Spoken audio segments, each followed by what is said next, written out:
So the more you communicate with someone and the more you provide content and information to them, and the more they realize that they can relate to you, which is also important. Because a lot of people stop at providing content and information, but then that creates Instagrams that are, look at me, I sell real estate, I know interest rates, right? But they forget to do the personal shit that makes people relate to you, right? Put in the time and understand that this is a relationship business. People are going to work with you. We all know the saying, if they know, like, and trust you.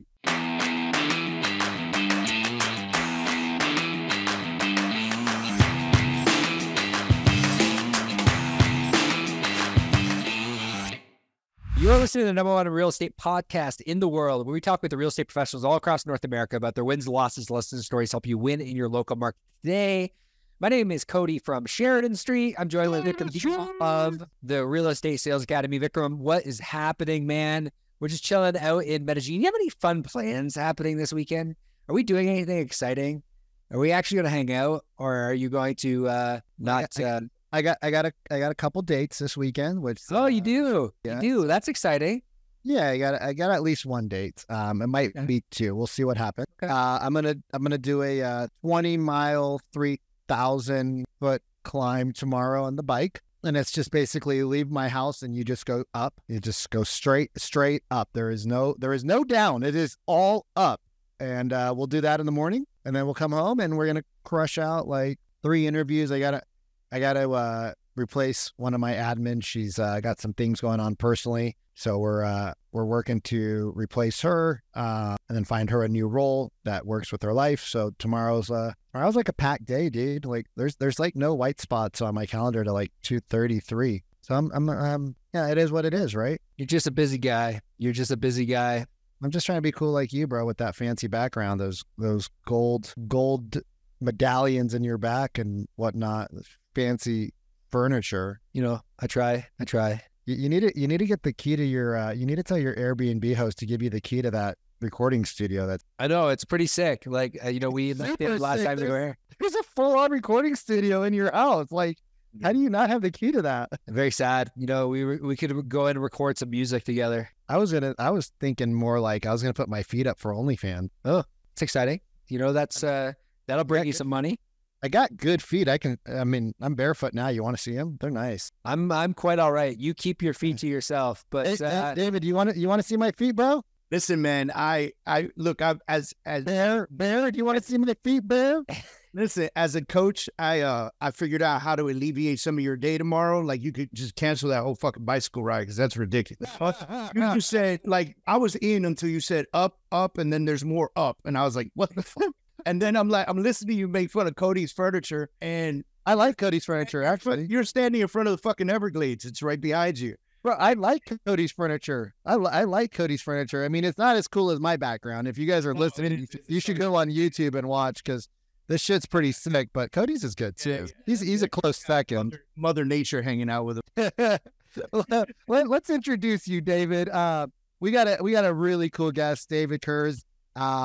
We met, I think, on Facebook a couple years ago. David's out of South Florida, the Miami area. He's got a team, does some coaching. He might have a profile on Grindr. I don't know, but it's possible. David, hey man, welcome to the podcast. I'm super pumped to have you. You're a dope dude. You're always throwing out great content on social. So tell us a little bit about yourself. Like, keep it to like under 17 minutes, and we'll jam from there. All right, so I wrote this bio. Hold on, how many pages is it? Oh, it's on his iPad. He's scrolling. Cody, did he not get the email about like? I didn't approve this, but pages are old school. No, listen, man. I'm a born and bred, raised New Yorker. I moved to Florida after 9 years in the Marine Corps, and I moved to Florida with no idea what I was going to do with myself. Because I was a weapons specialist, armor, and shooting coach in the Marine Corps for almost a decade. So, my options were limited to like Bloods, Crips, and the police department, right? And so, I just don't know if they got Bloods and Crips in Miami, but I think it's like I would have found them. You know what I mean?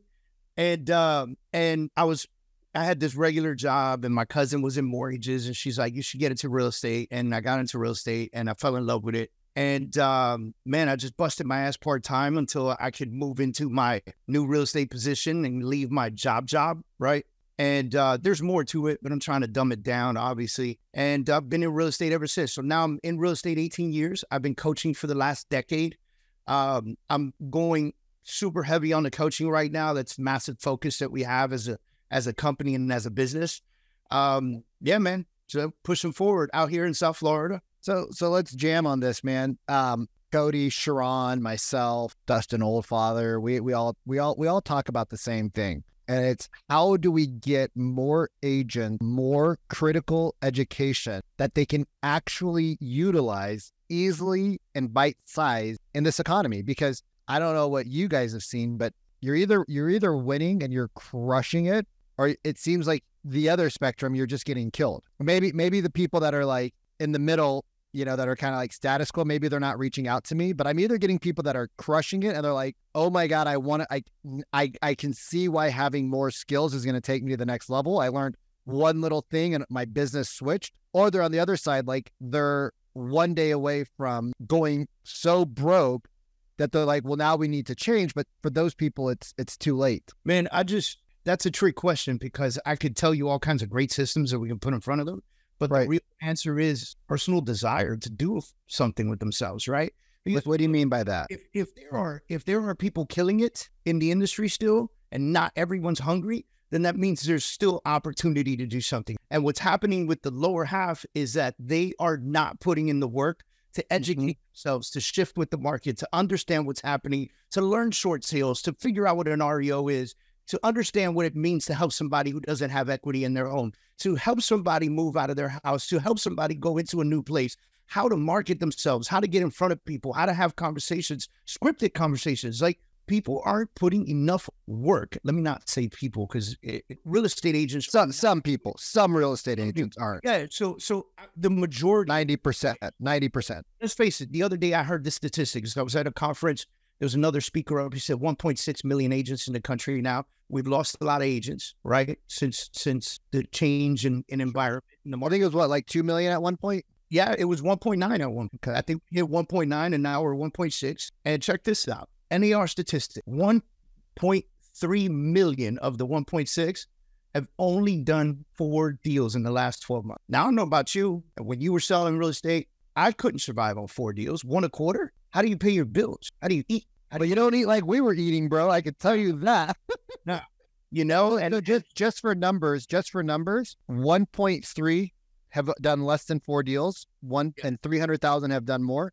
Yeah, just did the math on it. It's 81% of real estate agents. It's the 80-20 rule. Like the 80-20 rule. You know, it's funny to live. It's funny because, you know, that was one of the hardest things for my brain to click on when I came out the military. Because in the Marine Corps, we call it the 10% rule, but it's different. 90% of the people are doing the work, and there's a 10% that just fucking shitbirds, right? And like, you got to either whip them into shape or kick them out of the military. And so out here in the civilian world, because people have it so damn good, out here in the civilian world, 80% of the people are not putting in the work.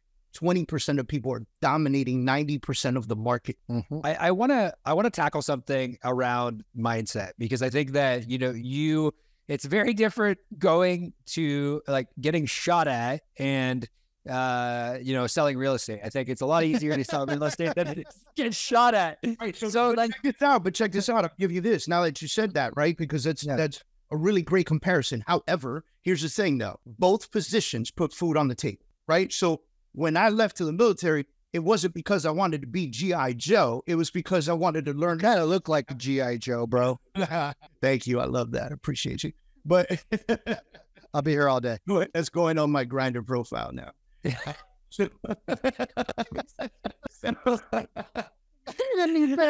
Fucking pants over here, dude. I need a new microphone. I just water everywhere. The orange land, microphone looks like a Hey, listen, you didn't know what you were getting into with them jokes. I kind of did. I told Cody, I'm like, oh, cool, but okay, sorry, go back. I'm gonna shut up. So, you know, when people join the military mostly for necessity, and there's a small percentage of people that join the military out of tradition, right?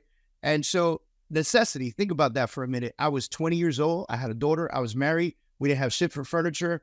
And so I had to do what I had to do to make some money and do my thing, right? And so both exactly the same, right? It's survival of the fittest, right? And then I had to do really well in the military if I wanted to earn rank, right? Because you earn it. You earn your position in the military, right? Out here in the real world, you are rewarded with a paycheck. Fuck the trophies and all this shit out here.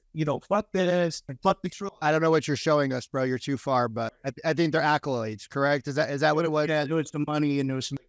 It's like it's like 10K in cash. So it just, that kind of stuff right there. Yeah, it's great. I pat me on the back. I know some people need that, but what the real reward is, putting money in the bank so you can buy some freedoms. I'm guessing you didn't always have this perspective, or maybe you did. But like the necessity, and me and Sharon had this conversation before about raising your minimum standard. When you raise your minimum standard, people just generally think differently. They produce differently. Like, how does somebody that might be kind of down in the dumps right now pull themselves out of the shitty situation that they're in, which I think that the vast majority of people in the US right now might probably feel like they're in a shitty situation. Inflation's through the roof. The interest rates are high. Like the common everyday thing, everyday perspective of like the government has me pinned to the ground. I can't get my head above water. Like I find that like people in the military generally have a different perspective, and people that come from the military or people that are successful have a different perspective. They look towards the future. How do we get people to shift perspective so that they can even produce for their? So let's start with the very beginning and something that every one of them needs to know. What they're going through right now, that feeling of depression, the feeling of inadequacy, the feeling of incapability is a normal human trait. There's nothing wrong with you. You're just in a bad spot right now, right? And I think once somebody can understand that every human goes through, the billionaires, the millionaires, the rock stars, the Tony Robbins, they all suffer at some point from being in a bad spot, right? And so, and hey, newsflash, the more successful you become, the more bad spots happen, right? And the more successful you become, the bigger your target becomes, the more you're targeted by other people. The more lawsuits happen, the more bad shit happens. What you have to do as a human being is flip the switch and see what is good so that you can step out of your own way. What's good in my life right now? How can I understand what, if you are sitting in a house depressed with the TV on and a spouse next to you just as sad as you need to look at that and go, oh shit, I have a house, a TV, cable, Netflix, and a beautiful wife or spouse. And step out of your own way and then go, okay, I need to find a mentor, or I need to find a coach, or I need to watch some YouTube, or I need to listen to this podcast, or I need to do something that is going to help me on a daily basis step into the right mindset every morning. Listen, by the way, I still do this. I wake up in the morning, first thing I do is find something great to listen to, whether it's on YouTube or a podcast or whatever. Whether it's, some mornings I feel like I need motivational talk. Some mornings I just want to hear political shit like Ben Shapiro. Another morning, another morning I want to hear, somebody screaming in the background from the stage, you are great, you can do it.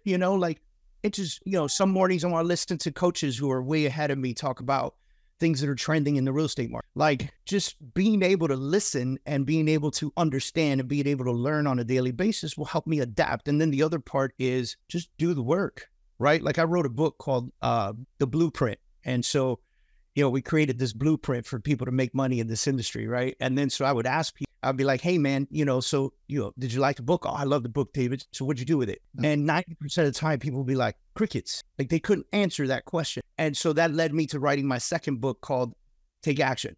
I realized like you need to be told to go do it, right? And so I think that's the next biggest piece. Besides stepping out of your own way, you don't become a professional learner. Learn every day, but don't become a professional learner, which means all you do is learn and you never do anything with it, right? Actually take action and put it to work. There's simple things, dude. Like, let's be real. Making 2 hours of phone calls a day, going to knock on doors. Those are free, right? Bro, you don't even have to do the hard work anymore. Like it ceases to amaze me. So our last guest was my buddy from the 5 a.m. club. And, he's a marketing guy. He's like, dude, what I tell clients, he's a marketing guy. He sells marketing services as one of his business. And he says, what I tell agents before we take them on as a client, because I don't need failures, I need successes. Otherwise they're going to badmouth me, is right. Open up your hood. Let's see what your business can handle. And before we start putting in leads, let's see if there's any hidden gaps in your processes that's going to cause these leads that we put in there to not be converted, right? Like, and you're right. There are ways to not do the hard work. There are marketing opportunities out there that'll put leads right in front of you. Well, what he said was systems and process. Well, what he said was, and I don't want to cut you off, but he said before they go out and they start getting cold traffic, he's like, I would like to see what they, and Cody can quote, I'm probably misquoting him, but it's before you go spend money, why don't you go see what it's like to go message 300 people, 400 people, 1,000 people over the course of a couple of weeks online and see if you actually want to talk to people that you don't really know from an online lead. Because you could go out and spend $10,000, you get a ton of leads, and you could do absolutely nothing with it because that's not your niche that you should be focused on. But then I put a camera in front of you, and I'm like, hey, go talk about why you love your community. Oh my God, I love Miami because I'm holy shit. What do you hate about Miami? Bam, bam, bam, bam. Holy shit, you are a YouTube sensation. Right. So to piggyback on what you're saying, because I want to get back to what Cody asked. So, what you're saying is 100% true. And what you're saying should be put in place for someone who's ready for that, who's got the systems. Someone who's sitting in a depressed position with no business and no money needs to get in front of as many people as they can, by the phone or in person. Doing marketing at that point is a lot of these folks, they're still home, first of all, so they're still going to be in their swell, right? The other part is they're hoping that business will come to them. And then their inadequacy in having that conversation will oftentimes come from the lack of time spent having conversations with. Like if you would have interviewed me 10 years ago, I wouldn't be this active and this aggressive and this excited with this much information. This is fast forward 10 years. This is doing this 10,000 times, right? And so I personally feel that if you are sitting in a state of depression, in a state of non-income, not knowing how you're going to put the next plate on the table, you need to go speak to as many people as possible. This is a people business. It's a relationship business. Yeah, man. Like too many agents, like I don't know what you're seeing, excuse me. But like we get agents, right? I had a guy that he left my program. He's like, you didn't teach me how to get now business. I was like, well, first off, you showed up to 1 out of 4 calls, right? So like you put in 25% of the effort. I would say you're 50% a better communicator now than you were 3 months ago when you joined us, right? But if you only put in the minimum effort, don't expect the maximum results. And I was like, and like, what is now business? He's like, buyers and sellers that are motivated to take action now. I said, do you think that a buyer or a seller is just sitting there waiting for you to call them one day after they've been talking to David or they've been talking to a Cody that's being educated, nurtured, taught, gone through the process? I said, now buyers come because you built a pipeline. And when you consistently focus on a pipeline, God, universe, source, whatever you want to call it, is going to reward you because they see you putting in the work and they're going to throw you a cookie. Hey, you've been working really hard, David. I see you. I appreciate you, bro. I'm going to give you a now buyer. I'm going to give you a really easy, like, hey, we saw the house. We just don't know how to write an offer. We're scared. We don't know the legalities.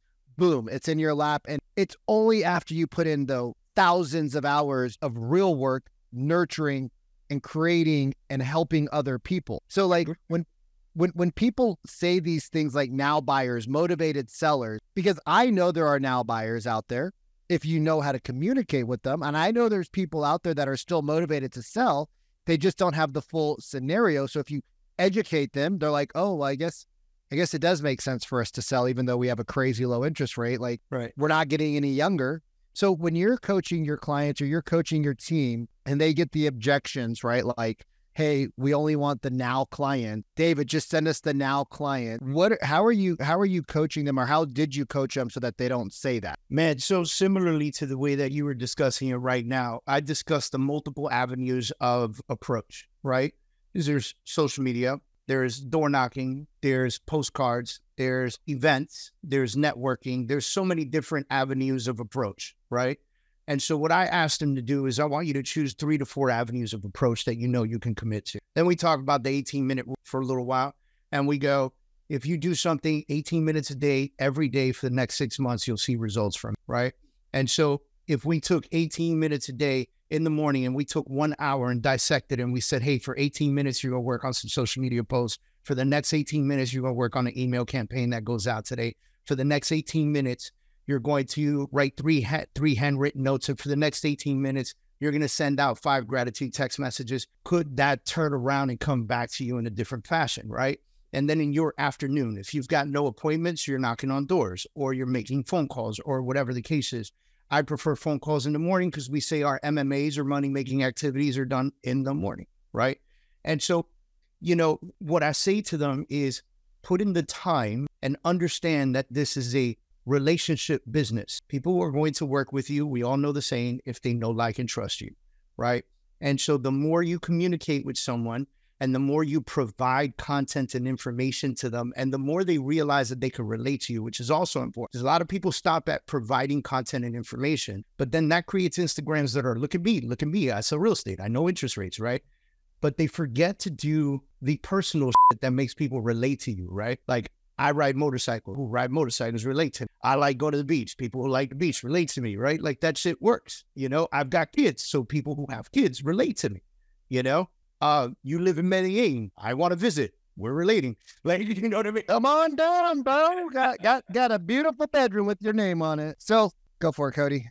Yeah, no, I'm curious because you mentioned earlier mentors, and you mentioned earlier getting around people that can help you get to where you want to go. And I think that a lot of people immediately think of coaching, which is great, but like, how have you fostered in an environment in which you thrive, not just with mentors, but with people around you locally? Because I think a lot of people like struggle with that. They're like, oh, I don't have anyone in my local market in order to sit down and chat with that, you know, like that I trust that would help me get to where I want to go. Because everyone in my office is like, you know, they're worried about themselves. Like, how would you coach an agent that is saying, hey, I want to do this, but I'm not sure where to find the mentorship in order to help me get to where I want to go? So first, I'll start in the importance of mentorship. I think our youth has forgotten what mentorship is because it's just so easy to do something. Let's be real. It's super easy to get a real estate license, right?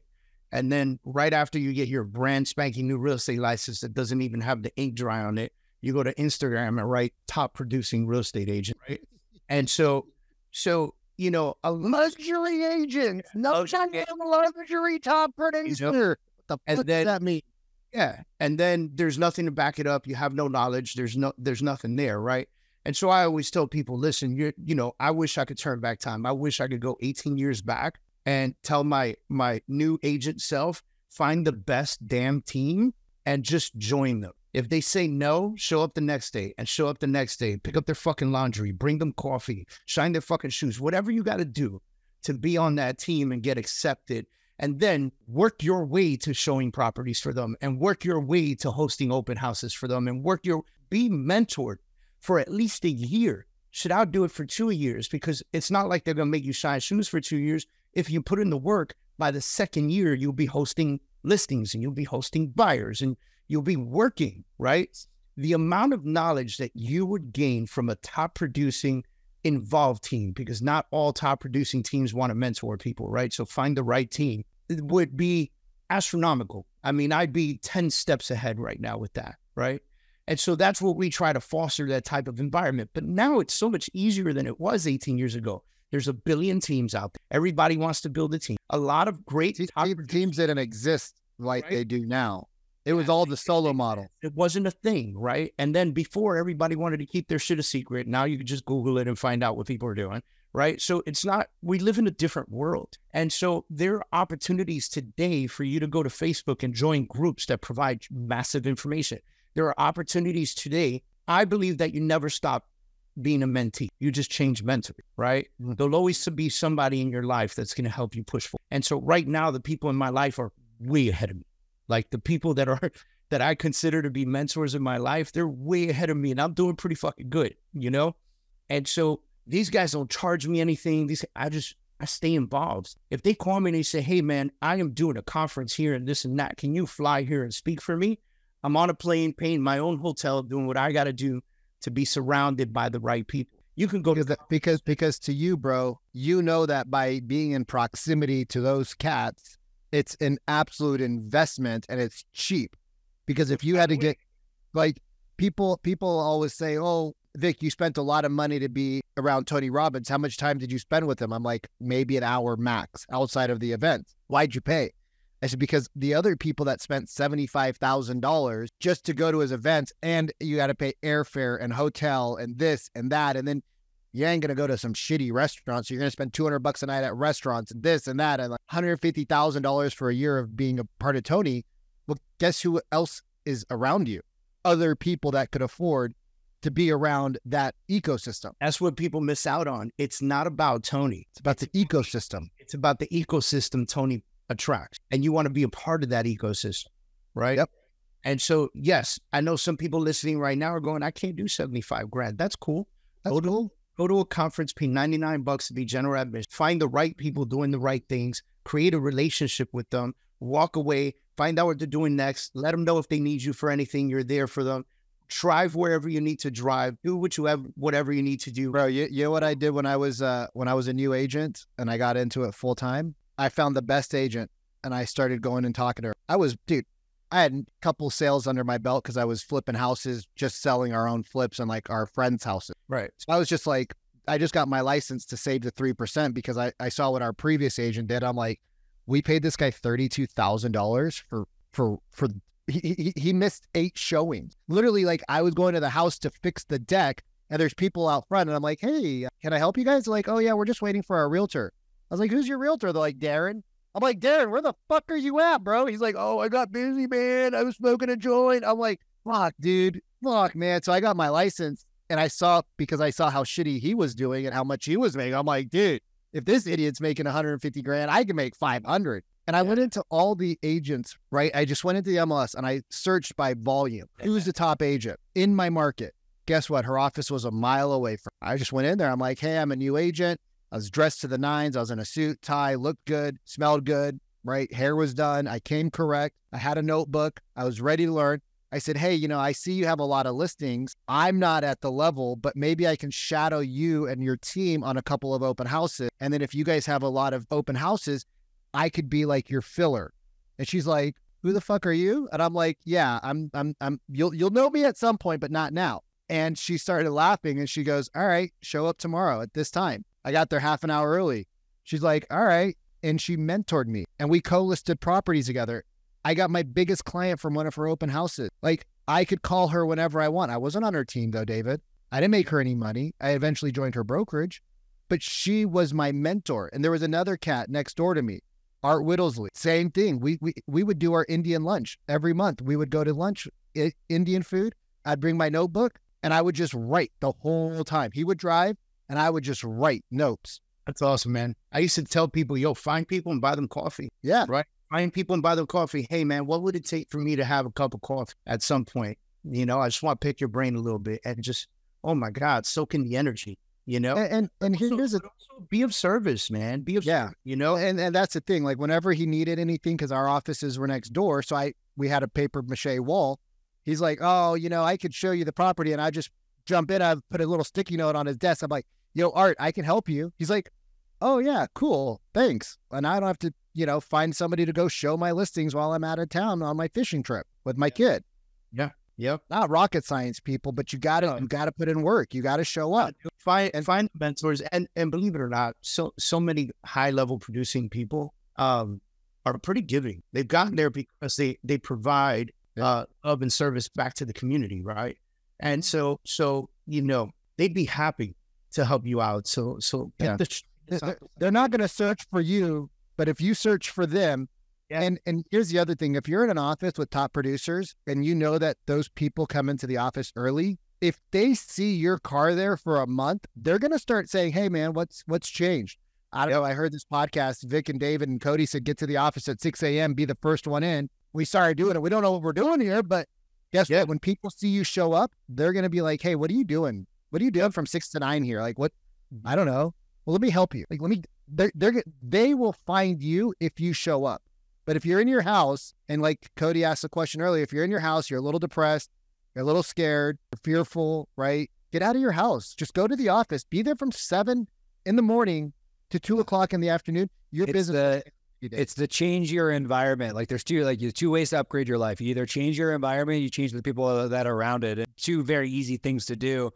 Now, David, like, kind of wrapping up with one final question here. I'm really curious what is working currently right now. What is your most profitable channel when it comes to selling real estate right now? And what are you guiding your team towards doubling down this year? Like what's working in the market today that's yielding the highest amount of results? Man, I'm going to say, first of all, let me break that down into two parts. One, for everyone that's listening, whatever you decide to do consistently and more than anybody else is going to work, right? And so, in South Florida, we got almost 60,000 real estate agents in South Florida, not Florida, South Florida. And so when you look at that, you think there's a lot of competition. The truth is there isn't. All you got to do is be really good at something often and they'll get attention. Two things that I'm doing right now. One, I'm doubling down on relationships right now. Like, I swear to you, this is the craziest thing. You probably never had anybody say this before, but I am doubling down on relationships. I am traveling if I need to.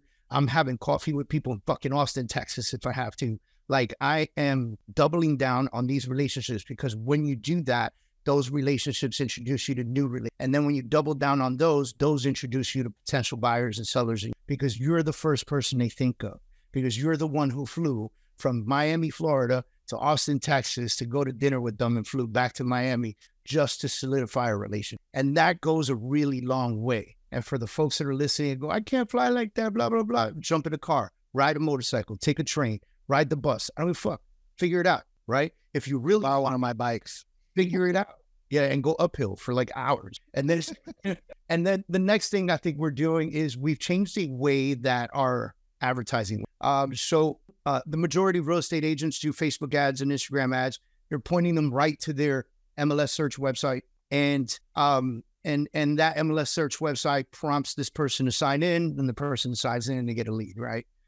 We're switching that around a little bit, and so we're building funnels that are helping people out. So we're creating funnels that help people out by giving them a PDF on how to prepare their house for sale, or 10 things to do to prepare to become a buyer in this market, or 10 tips on getting the best mortgage, or 10 tips on finding the right agent, right?